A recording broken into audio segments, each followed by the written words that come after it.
Hello friends, welcome to my YouTube channel learn with mind map by Mamta Verma. So friends, आज की इस class के अंदर मैं डिस्कशन करने वाली हूँ कि जो एक कांग्रेस पार्टी थी वो रिज़ाइन कर चुकी है। आप सब जानते हो कांग्रेस क्या थी, बहुत बड़ी पार्टी थी। बहुत बड़ी पार्टी रिज़ाइन कर चुकी है कब, 1939 के अंदर। क्यों किया भाई? क्योंकि जो ब्रिटिशर्स थे उस टाइम पे वर्ल्ड वॉर सेकेंड स्टार्ट ही हो चुकी थी, तो ये साइन करके आए थे कि भाई जो इंडिया है, जो हमारी कॉलोनी है, वो भी इसमें पार्टिसिपेट करेगा किसमें, वर्ल्ड वॉर सेकेंड के अंदर। ठीक है, वहाँ पे साइन करके आ चुके हैं बंदे, लेकिन हमसे येस नो कुछ भी पूछा ही नहीं गया। अगर हमसे येस नो नहीं किया गया तो हम बंदे तो सटिया गए, हमारा दिमाग घूम गया। दिमाग घूम गया तो हमने इनसे डिस्कशन किया तो हमने डिमांड की। अगर डिमांड की इनसे तो इन्होंने मना किया, मना करेंगे तो फिर बंदे ऐसे दिमाग घूमने पे क्या किया, रिज़ाइन करके आ चुके थे। ठीक है, तो यहाँ पे जो कांग्रेस एक बहुत बड़ी पार्टी थी वो रिज़ाइन कर देती है 1939 के अंदर। जो एक्चुअल पूरी कहानी है कि क्या क्या डिमांड रखी, कब क्या चीज़ें हुई, वो हम डिस्कशन करेंगे डिटेल में अपने इस लेक्चर के अंदर। प्लस और क्या हुआ, अगस्त का ऑफर लेके आए ब्रिटिशर्स हमारे लिए कब, 1940 के अंदर। अगस्त का ऑफर किस फॉर्म में आए, कैरेट एंड स्टिक पॉलिसी। याद रखा करो, क्योंकि जो ब्रिटिशर्स थे हमें कुछ भी ऐसे नहीं देने वाले थे, वो हमेशा कैरेट और स्टिक पॉलिसी को ही विश्वास रखते थे और वही करते थे। तो अगस्त ऑफर एज ए कैरेट की फॉर्म में आए, लेकिन हमने इसे भी ठुकरा दिया, हमने इसे भी मना कर दिया कि नहीं, हमें नहीं चाहिए।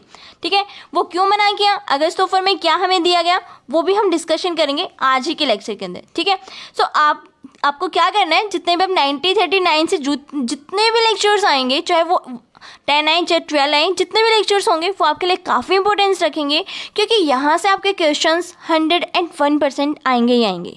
आपके 2 से 3 क्वेश्चंस इस वाले जितने भी ये टाइम पीरियड है इसमें से पक्का आएंगे, चाहे आप आज मान जाओ या फिर एग्जाम में आएंगे तब आपको ट्रस्ट आ जाएगा। ठीक है, सो अपना जो कंप्लीट कोर्स रहने वाला है बिल्कुल फ्री ऑफ कॉस्ट है। किस किस के लिए भाई, यूपीएससी, ईपीएफओ प्लस एसएससी, जिन भी एग्जाम्स को कंडक्ट करवाती हैं उन सब के लिए बिल्कुल सफिशिएंट है, बिल्कुल इनफ है। इससे बाहर आपका कहीं भी कुछ नहीं आने वाला है।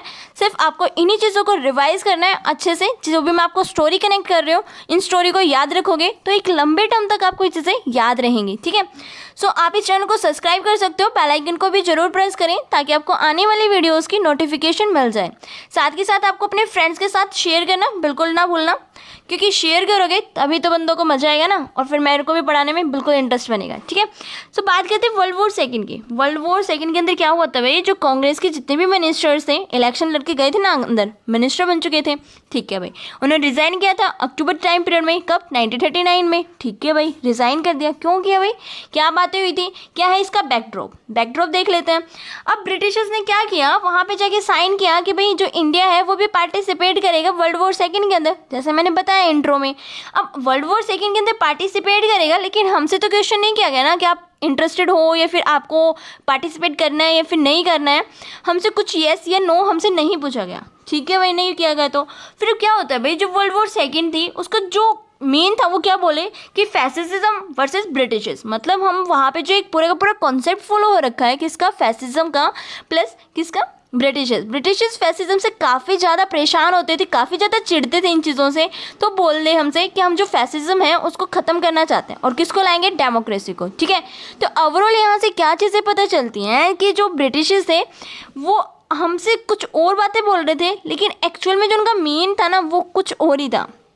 ठीक है, अब क्या होता है भाई, अब जो अपनी कांग्रेस पार्टी थी, जो वहाँ पे बंदे थे मिनिस्टर्स थे, वो बोलते हैं कि चलो ठीक है, आपने साइन कर दिया, हमें कोई दिक्कत नहीं, हम आपको सपोर्ट भी करेंगे, लेकिन हमारी कुछ डिमांड्स हैं, उन डिमांड्स को भी आप फुलफिल करोगे ना तो ही हम आपको सपोर्ट करेंगे, अदरवाइज़ हमारी तरफ से नो है।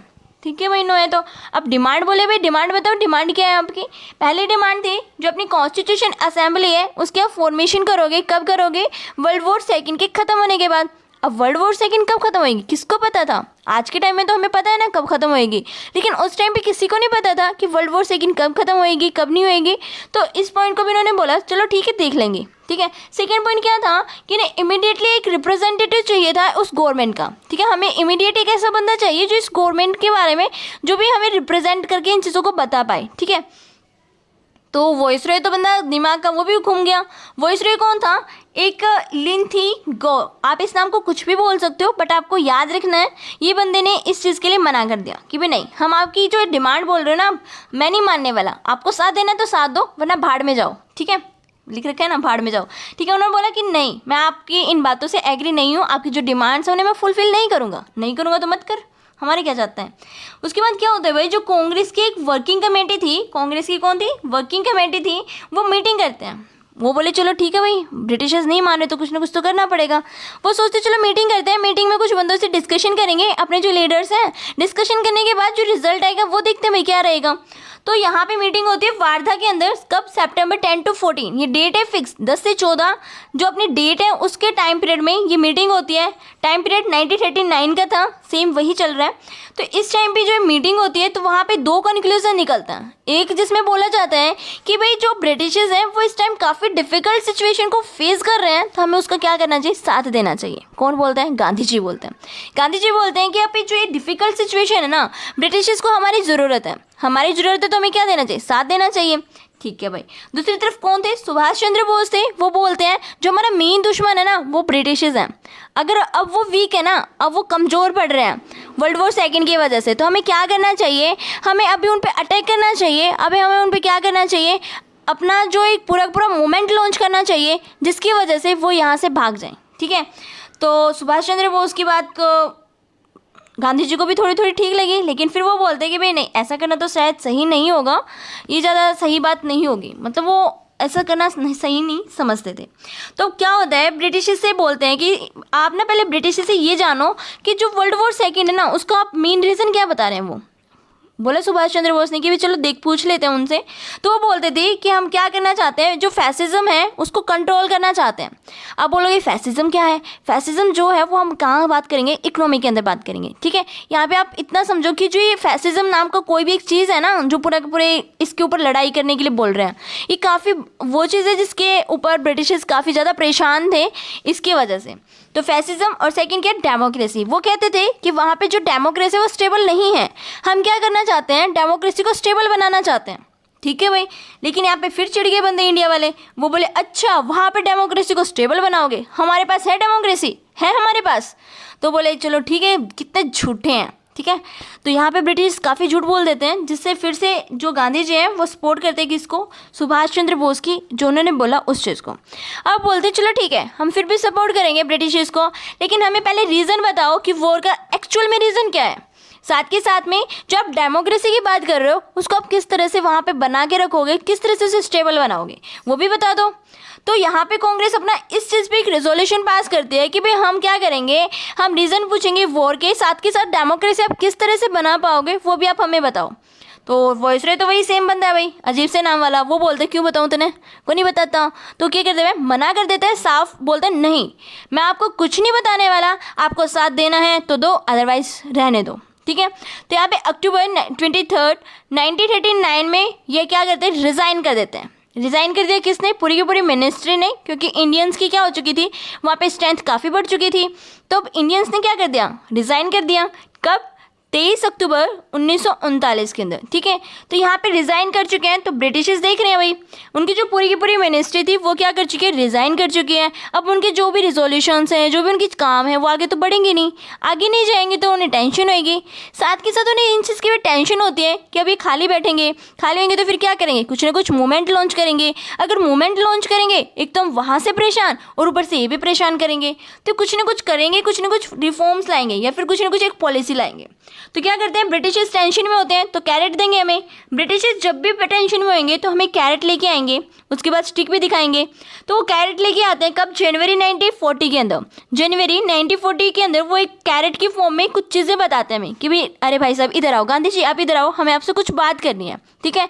ऐसे ही जवाहरलाल नेहरू जी को बुलाएंगे कि भाई साहब आप इधर आओ, हमें कुछ आपसे बात करनी है। तो वो बोलते हैं चलो ठीक है बात करते हैं।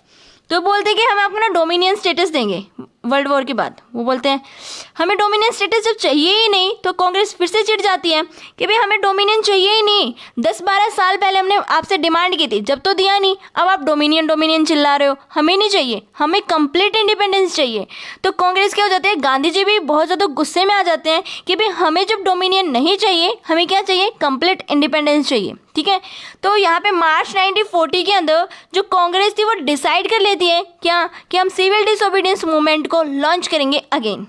कब, मार्च 1940 के अंदर। कब लेके आए थे कैरेट? जनवरी के अंदर लाए थे। सिविल डिसोबीडियंस मूवमेंट को लॉन्च कब करने की बात की? मार्च 1940 के अंदर। ठीक है, ये सारी बातें अपनी कांग्रेस पार्टी के अंदर। अब मुस्लिम लीग की पे क्या चल रहा था? मुस्लिम लीग क्या होती है भाई? 23 मार्च 1940 के अंदर वो एक सेशन करती है, वो अपनी एक मीटिंग बुलाती है। कहाँ पे? लाहौर के अंदर। 23 मार्च 1940 के अंदर लाहौर में मीटिंग होती है। मीटिंग में एक रिजोल्यूशन पास किया जाता है। रिजोल्यूशन क्या था भाई? पाकिस्तान रिजोल्यूशन। पाकिस्तान रिजोल्यूशन नाम की एक चीज़ पास की जाती है, जिसके अंदर वो क्या बोलते हैं कि जो भी हमारी मेजोरिटी वाले एरिया है ना, जिसमें भी हमारे मुस्लिम भाई बंधु हैं वो रहते हैं, वो सारे के सारे जितने भी एरियाज हैं उनका ग्रुपिंग कर दो, उनको ग्रुप में बना दो। और वहाँ पे क्या है? मुस्लिम की मेजोरिटी है, तो पूरे के पूरे क्या बन जाएगा? एक मुस्लिम की पूरी कंट्री बन जाएगी। उन्होंने ये बात बोली। ठीक है भाई, अब आप देख रहे हो यहाँ पे क्या हो रखा है? ब्रिटिशर्स भी परेशान है, कांग्रेस भी परेशान और मुस्लिम लीग भी। अब तीनों की कुछ ऐसी चीज़ें बन रही हैं कि तीनों बंदे फंस चुके हैं। अब क्या होएगा? अब आएगा अगस्त तोहफा। ब्रिटिशर्स ने देखा कि भी कुछ ना कुछ जरूर पंगे करेंगे, कुछ ना कुछ जरूर उल्टा काम करेंगे, तो कुछ ना कुछ इनके लिए अच्छा लेके आना चाहिए। तो अगस्त ऑफर लेके आते कब? 1940 के अंदर। अब आप बोलेंगे वॉइसरॉय कॉइन, वॉइसरॉय सेम ही चल रहा है अब तक। कौन सा? लिली थंगो। ठीक है, आप जो भी नाम लेना चाहते हो ले सकते हो, बट अटपटा सा नाम है।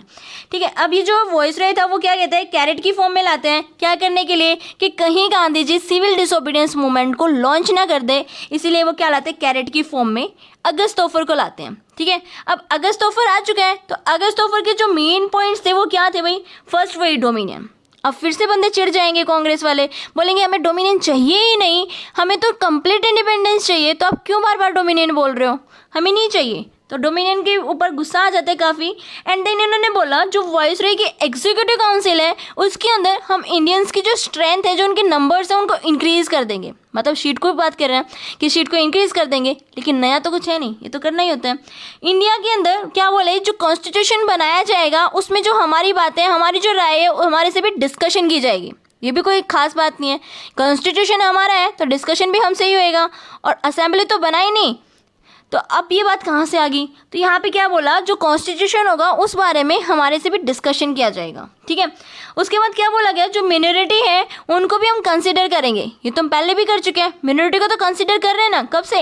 1909 के टाइम से हम स्टार्टिंग से क्या कर रहे हैं भाई? मिनोरिटी को कंसिडर कर रहे हैं। तो कोई खास बात नहीं थी, तो कांग्रेस इसे रिजेक्ट कर देती है और क्या बोलती है कि अगस्त तोहफर जो है ना, वो एक जैसे आप दरवाजे के अंदर कील को ठोकते हो और वो कील मुड़ जाती है, मुड़ने के बाद वो कील किसी काम की नहीं होती, तो सेम ऐसे ही इन्होंने किसको बताया? अगस्त तोहफर को। किसने बोला? नेहरू जी ने। नेहरू जी ने बोला जो कॉन्सेप्ट है अपने अगस्त तोहफर का, वो किसकी तरह है? एक डेड नील ऑन डोर, जो एक कील दरवाजे में मुड़ जाती है ठोकते टाइम, तो उसकी तरह हमारे क्या है? अगस्त तोहफर है। तो गांधी जी क्या बोलते हैं? गांधी जी अगस्त तोहफर पे कहते हैं कि जो गैप होता है दो ऑर्गेनाइजेशंस के बीच का, वो इंक्रीज हो रखा है। किसकी वजह से? अगस्त तोहफर की वजह से। अच्छा, जो कांग्रेस के लीडर्स थे वो भी परेशान हो चुके हैं कि भाई अब हम करें क्या? मतलब इतना सारी चीज़ें ब्रिटिशर्स कर रहे हैं, ऊपर से वर्ल्ड वॉर सेकंड है, कहीं कोई दूसरा बंदा ना कब्जा ले हमें, ये भी डर है मन में।